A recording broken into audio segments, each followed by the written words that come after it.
Boom! Coming in hot, chicken. What's going on, dude? Coming in hot. Case is standing. He's bouncing around. He was at the network looking like a RoboCop. You were like a cyborg in there. What is that, dude? What's the brace you got going on? Grace, can you see it? Keep going a little. There it is.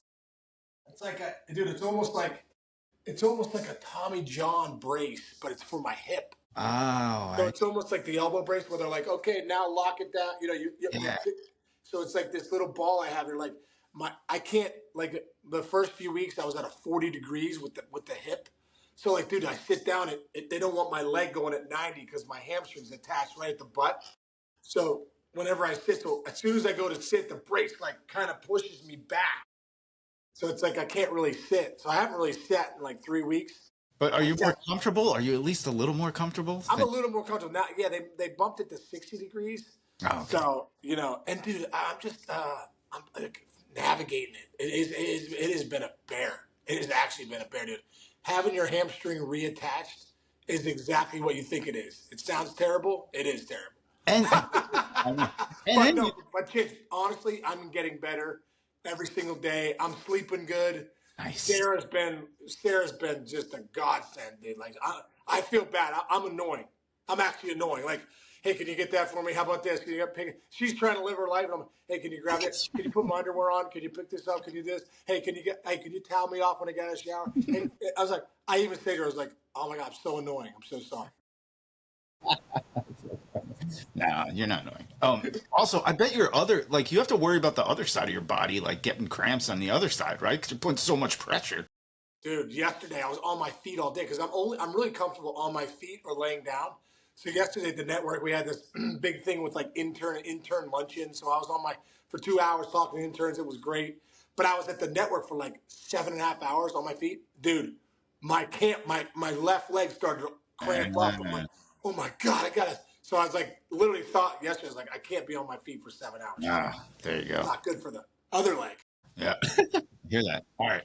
Stress everywhere. Stress with the New York Yankees. Oh my God, the sky has been falling in the Bronx for weeks. It's over. Oh, what's happening? Blah, blah, blah. Then they DFA DJ LeMahieu because he can't play third physically as much. But last night was a good example. And now they're streaking a little bit about you always say it is a long season. You go through stretches. And now Yankees have that mojo back. They got a guy that just got into the home run derby who dresses real nice, Jazz Chisholm.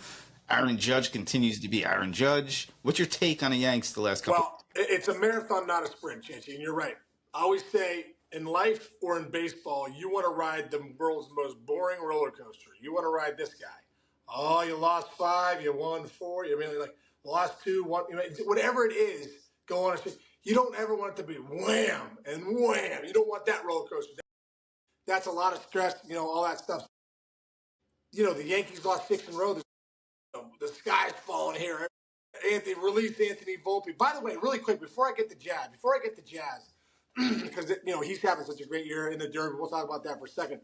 I did something last night on MLB Network because I get bothered by this whole Volpe talk because the standard for Jeter is just so high.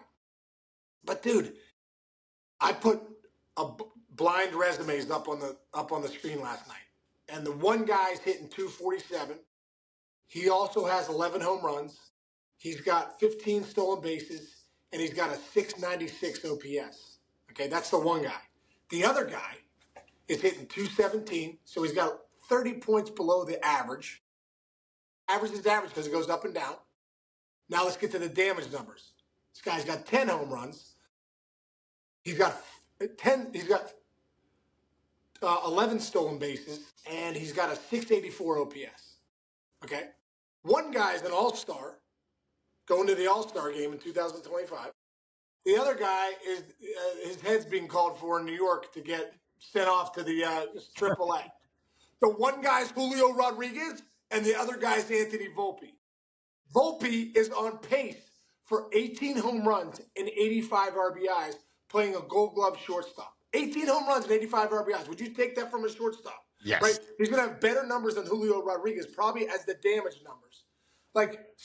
And the other thing is, too, Bobby Witt's on pace for 22 and 90. Mm-hmm. Volpe's on pace for 18 and 85.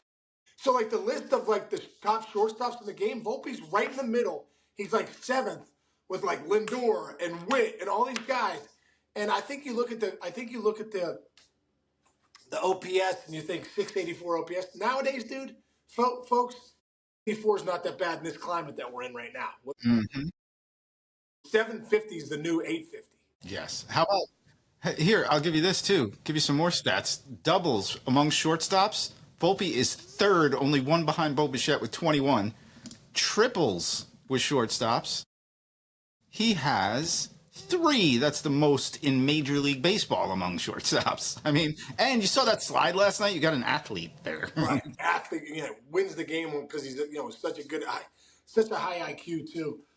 So that's the Volpe argument. I really like take it easy, everybody, on that for the Yankee fans. But on the other side, as Chisholm, 17 home runs since he's come back from the IL. You could tell his swing is like, he's really locking in on his front side, not so rotational, really getting through the baseball. Now he's all of a sudden in the home run derby. So, Jazz has turned out to be his personality is probably great in that clubhouse. The guys like him. Man, he's kind of been a savior at times for that team. Yeah, it's funny when they got him. It's like, oh, it's the Yankee way. Is he going to fit into this clubhouse? Guess what? I kind of think Jazz is one of the guys that's kept them loose during these ups and downs. Like, you're lucky to have Jazz Chisholm. I mean, they restructured. They're like, hey, we need Jazz. We need him to do well. He's going to play second base, and that's where the LeMahieu thing fell off. And now you go get that third baseman that they've been looking for 9 months. Yeah. And dude, speaking of that, you talk about. We were talking last night about where's the best place to go get people. And we were saying the Nordstroms of baseball right now is out in Arizona. I mean, you got Eugenio Suarez sitting there. Dude, this guy's got a chance to hit 50 home runs this year, hitting over 250, mid-eights OPS. You talk about, can you imagine him going to the Bronx? Can you imagine him going to the Bronx and being the third baseman that they need? Now all of a sudden you got another impact bat with Jazz back at second. You're better up the middle. That's a huge one. Also, Josh Naylor's out there who's having a really nice year, close to 300. He's got 11 home runs, a little over an 800 OPS. He's a great bat you could get. But also, too, Zach Gallen's starting to pitch real well these last 3-4 starts. A couple of them, one of them against the Yankees. Him and Merrill Kelly are sitting there as starting pitchers, and the Yankees are going to try and go there. I just wonder if they have enough in the farm system to give back. Give back, exactly. Yeah, there's a quote from Cashman said, "I'm definitely going to be looking for upgrades if I can. We've lost 3 starters out of the World Series rotation so far this year, so I'm going to see if I can find a starter, despite getting some real quality starts from others who stepped in, like Will Warren." He also said, this is the quote that got all New Yorkers got all fired up. "Hopefully, I can fix what ails us because there are some areas on his team that need fixing." And he said, quote, "I'm going to go to town this trade deadline." Interesting. That's a lot. That's a lot of talk. Because I do think there are a couple pieces away. I mean, you lose Cole, you lose Clark Schmidt, you lose Luis Heel. I mean, that's pretty big. Yes. When Stroman's now your number 3 starter, and you're going to your the minor leagues to your prospects.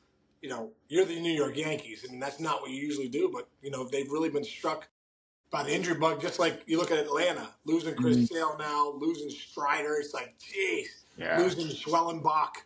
Yeah. You know what I mean? Like when you start losing the rotations. Yeah, you can't survive. Yeah. Meanwhile, all right, we're talking about an East Coast team. There is a left coast excitement for somebody who is in the MVP debate, and we have a home run race, the likes of which we have not seen since McGuire and Sosa. Cal Raleigh, 36. Aaron Judge, 34. I'm going to add Shohei to this list because he's got 31.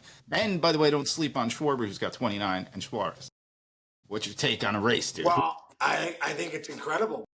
I think what Cal Raleigh's doing at the catcher position, having 36 home runs at the break, I mean, it's historic because, you're really, when you're talking about those kind of numbers, you're going to the legends of Johnny Bench and Pudge Rodriguez that you're like, wow, man. But but they did it over a full season. Cal Raleigh's at the break. He just eclipsed Ken Griffey Jr. for most home runs by a Seattle Mariner at the break out in Safeco Park, which is not a great place to hit, dude. Mm-hmm. Not a great place to hit. So that's been impressive in itself. Just the MVP race of, like, if Cal Raleigh can keep this going, Judge is having another historic season. He's just that good. They're like, oh, another historic season. No, this guy's just that good that he just, when he's healthy, has historic seasons. But Judge, he's sitting at 34. Yeah, you got to think back. I mean, I was right in the middle of that home run race of McGuire and Sosa. My rookie year in 1998 was like one of the coolest summers ever to see, all the back and forth there. But you got to think about Maris and Mantle in that too, and the race is there. It's this is fun. It's fun if you could see two guys on pace to hit 60 home runs. Dude, it's awesome. That's gonna be fun if these guys can keep that going. Yeah, and dude, how about I don't know, like towards the beginning of this decade, it became like the RBI doesn't matter. Case, there are 7 guys with 70 RBIs so far. 7 guys. I'll read them off. Who are they? It's Judge 1. First of all, Judge is in Triple Crown conversation. Right. Judge, Suzuki, Pete Alonso 3rd. How about you coming off that unwanted year last year? Cal's there. Suarez is there. Riley Green is there. And Pete Crow Armstrong is having an MVP season. Well, dude, Pete Crow Armstrong. See what he did yesterday? A couple more home runs. I mean, this guy's on pace for what? He's on pace for 40-50. He's on pace for 40 homers, 50 bags. Yeah, dude. It's amazing. I mean, 27 stolen bases right now and 25 home runs. 25 homers. He's on pace for 50. If you did that in one season, you would get paid. It's incredible, dude. 40 and dude, remember they tried to lock him up at the beginning of the year? Dude, talk about believing in yourself, because he had a pretty good year last year, but like no one thought he was going to have 25 and 27 at the break. And with still a couple of games to go, but yeah, man, that's incredible. Pete Crow's going to be backing up the Brinks truck. Now the question for the Cubs is, can you sign Tucker? Can you afford now to sign Tucker to a Juan Soto deal and keep Pete Crow Armstrong? Yeah. Well, one thing we haven't talked about, and this is like very early stages, but can you sign them all if you have a salary cap? That's something everybody's going to have to start thinking about and listening to, and strikes and all that stuff, because that conversation is happening right now. So I wonder. Yeah, it might be time. You think so? And hey, man, the collective bargaining agreement's up after this year. Right. I just feel like, dude, look how healthy the NBA is. Look how healthy the NFL is. Look how healthy NHL is. All have salary caps. Right now, it's not healthy that 51 players are making 50% of the money in the big leagues. That's not healthy. It's not healthy that the owners are making over 60% of the money now, and or 50-some%, way over 50% of the money, and the players are making a little over 40. Things are not. I mean, something's got to give here. It's not healthy that teams can have a payroll of less than what Shohei Ohtani makes in a year. That's not healthy. What's healthy is I think the floor needs to go up. You need to force some of these owners to a $120 million baseline, and then work from there to put a good product on the field, and not just say we can't afford it, because you can't. No. Dude, you mentioned the NBA. Now, in my other world, I'm looking at like Miles McBride. They're talking about these contracts for some of these guys in the NBA, and I'm like, wow, that guy's making like 20 more a year, like 6th man, 7th man on an NBA. Yeah. I'm like, who are these guys? Making like Aaron Judge money, dude. Like they are not that high, but like up there, dude. They're making like contracts, $100 million contracts are like Skittles in the NBA. Crazy. Well, didn't SGA I don't even know who he is. Jake tells me who these guys are. He's the best player in the NBA, Oklahoma State. Didn't he just sign for 3 years, like $240? 3 years or something. Dude. $75 a year. Average here the deal, which brings 2027. See, 4 years, $285 million, dude. 4 years, $285. Average salary is 71.25 per. Dude. You could 71. Who's making $71 million a year in Major League Baseball right now? Tony. Yeah. He's making 70. He's making less. Right. Yes. So SGA is making more money than Shohei Ohtani, technically, on a year-to-year basis. That's where the players' union kind of hands it over to the league. But it's going to be an interesting conversation because baseball is thriving in a lot of ways. So. No, it's really thriving, but I just think there's definitely some things that need to be fixed behind the scenes. It's thriving for the big guys. It's thriving for the Otanis and the Judges and the guys and Sotos. It's not thriving for the 30-year-old player. It's not thriving for the middle class guy. That guys, where's the 3-year, $20 million deal? Like those are going away. You're Right. either bringing up these prospects that are making 700 the minimum, or you're signing these superstar players that are making a ton, and guys that are getting 30 are getting weeded out. Like this, I just Yeah. disagree. I mean, just look at TJ LeMahieu got a big contract, quote unquote, for Major League Baseball, and that got him kind of DFA'd basically. Money's too much for how you're performing, and that's not even remotely at the level in But, NBA. but the thing about it, but Chinch, the thing about him getting DFA, he still gets paid. Yeah, that's true. That contract's guaranteed. Yeah, So 22 million, I think they owe him still or something. yeah, and I think they held on to DJ longer than they probably should have because they were still paying him. They're like, Yeah. oh, we're not just going to eat this money, and now they're like, all right, we're going to eat the money. We need the roster. Good point. Yeah. So we'll see how that goes. That's a developing story. That story's not going away either. We'll see how it goes. No, it's not going away. One other guy I wanted to talk about going to the Reds a little bit is Andrew Abbott. Nice. Making the All-Star team. Has had such a great year. It's been a tough year in that rotation a little bit, I think, with the Reds, with Hunter Green. Hunter Green is the guy, man. When he's healthy, I really think when he comes back healthy, with Andrew Abbott and Lodolo and Chase Burns getting his feet wet and Nick Martinez might be bumping out to the bullpen. Rhett Lauder coming up. I just feel like they have a chance to make a big run in the second half, the Redlegs. But Andrew Abbott, man, tipping your cap to him for just being the workhorse in the first half. The guy that hasn't gone on the IL. He's just been the guy that you could really trust, and good lefty, knows how to pitch, not overpowering. It's just it's been really fun to watch. So good for Andrew Abbott for making the All-Star team, and I know out there in Cincinnati, love him. Dude, first of all, snap the losing streak. That's what you want your pitchers to do when you're losing, right? How about this, dude? 8-1 with a 2.07 ERA in his final start before the All-Star break. 13 of his 16 starts, he's allowed one or fewer earned. Wow. That's like win day starter right there. That's legit. That is legit. That's incredible stuff. He's been great, man. He's been great. One final thing, Chase, I want to throw at you. If you're the Guardians, would you trade Jose Ramirez? He's got 3 years left. 3 years left to control. It's like 3 years, $70 million, which for the Guardians is big money. Right. But you could get a haul back for him. What do you think? Yeah. See, it's funny you say that. I was in my office and there's a big time lifelong Cleveland fan there who I respect this guy's opinion. He's a sports guy, and I'm like, would you? And he's like looking at the division, looking at where things are.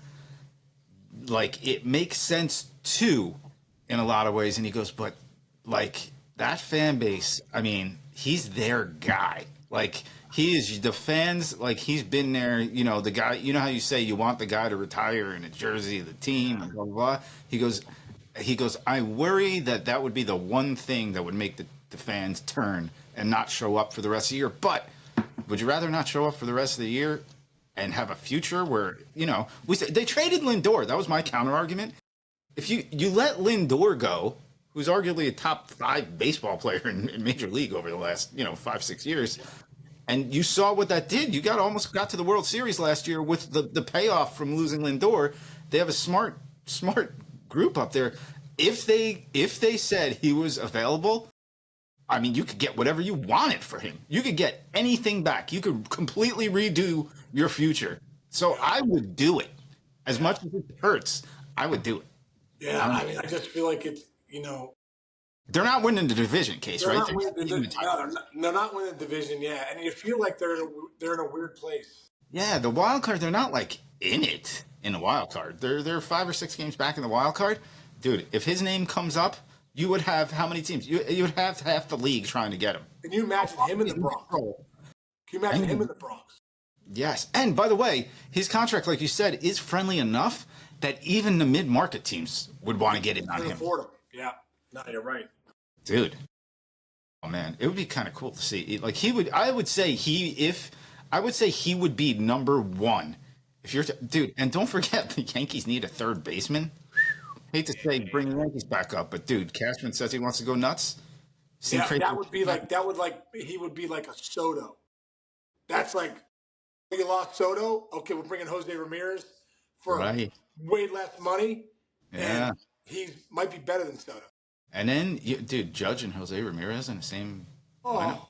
Oh, kidding me? Sitting them 2-3, Yeah. lefty righty combo. There's your lefty righty combo again. Yeah. By the way, don't sleep on the Mets too. The Mets are, Vientos is not having the. Vientos was like the 4-hitter for the Mets last year, and he was playing third base, and they're not getting that production out of there. There you go again. You think about it, like you get the two New York teams. You could take an entire minor league system for him. I would say. I would give up any. I would give up. I would say everybody on my team, no matter what team I'm on, I would say everybody is available if you give me Jose Ramirez. Oh, I agree. No, dude, because he's that good of a player. Yeah. Also, too, I'm bouncing really quick. I like it. Where would the Mets be if they decided to put Vientos at first and get rid of Alonso? Seriously, they would be in big trouble. Pete Alonso, signing him for 2-year deal saved their season. He's way more valuable than they were giving him credit for. Yes, sir. Yeah. Absolutely. Like I said, was he third in RBIs? He's hitting bombs. Good. First of all, good for him. Good for him, dude. And he's hitting close to 300 with like a 900 OPS, dude. I mean, obviously, like a career year. And you know what? It's funny. It's like how stress can make you relax at times. Because think about how stressed out he was last year, contract year. He struggled. And even this year, you're coming in with like, they didn't really. There were two ways of him to walk into the season. One, feeling disrespected and have that affect you, or feeling proud and showing off who you are. I think that's what it was. He's like, oh, really? Nobody wants to give me a deal, and you want to give me a 2-year deal, and you want to give Juan Soto. I'm not saying Juan Soto is a great player, but Juan Soto is going to be a DH in a few years. So like, oh, he doesn't really play defense. Neither does Juan Soto. Yes. And at least Alonso, he's picking it over there. Your first baseman really matters. All stuff like. Right. At the end of the day, like. Juan Soto's not a great defensive player, and you gave him $765 million. You have your guy in Pete Alonso that is the greatest home run hitter in Mets history, and you're screwing him around. Yeah, he's days away from being like he's gonna pass like Darryl Strawberry. He just passed David Wright. Like those are big names. You want his number up there with all the other retired numbers when it's over. Good for you, Pete. Yeah. Good for you. All right, great, man. What do you got? Are you still doing the network, or you're getting out? Yeah, I'm working. I'm doing the network tonight, and then I'm heading home tomorrow. And then, dude, we're just hoping that things go well with the draft for Jake on probably Monday, or rounds 4 through 20, and we'll see what happens, man. Let's go, dude. Good Lord knows, yeah. Oh, by the way, great split screen by MLB when they took all the dads and their kids. Yeah, wasn't that cool? That is a great. Go to MLB, any MLB social media. You shared it, I think, too. I'm about to share it now. Yeah. It's a split screen, folks, of Casey in the box and Jake in the box. That was the most you two have ever looked alike in my head, too. Like it was like looked a lot alike. It looked like a mirror image. It was so cool, dude. So cool. Oh my God, you flipped when you saw it. So cool. Yeah, it's been exciting. We'll see what happens on Monday, but nice. Pretty cool. Oh, I just saw you think. I just saw your heart. I could see your heartbeat a little bit. Just I'm proud of you guys. All right, thanks, great. Dude. What do you got going on this weekend, dude? Chilling, man. Chilling. Cool? Yeah, absolutely. I'm going. Actually, tonight I'm going to a Kids Bop concert with my niece and Maya and a bunch of kids. Dude, you guys are the best aunt and uncle out there, dude. We really are. We really are. All right, that's that. So, all right, dude, you have a great weekend. Everybody out there, appreciate you listening. Thanks for sticking with us. We're figuring this out, and we will see everybody next week. All right.